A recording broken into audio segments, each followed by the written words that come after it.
Hi, Alison here from Gardening by Design with a quick video tip.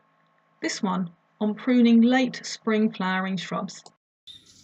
Philadelphus is also called the mock orange, and the flowers are intensely and sweetly fragrant.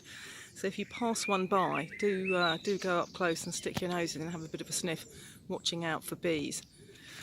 You can see, if I move in, that there is a great display of flowering on this plant, and that the blossoms appear, there you are, right at the very end of the new growth. There's a little bit of new growth on this stem, pale green, and then you can see where last year's growth got to, where it turns to brown, and that tells you what you need to know about the pruning. So Philadelphus, along with Weigela, are the last shrubs to count as spring flowering. This is early June, and as soon as the flowers are over, that's when you want to prune back the current year's growth and a little bit more if you need to control the height, and then the plant has time to grow back and produce buds for flowering next year. If I go in here, you can see on this stem there are no flowers at the end, and that's because I trimmed that off just too late, probably even in the autumn last year, just to reduce the height again.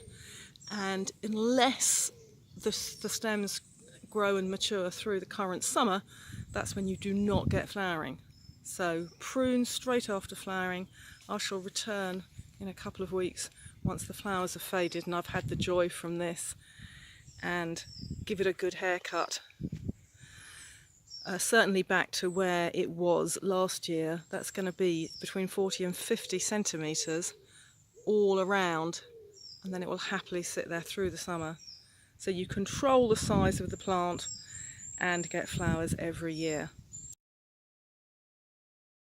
There's more information about how the box of tricks can help you to plan, plant and look after your plot on my Gardening by Design website, where you can also buy topics and sign up for the newsletter. I hope to see you again soon. Happy gardening!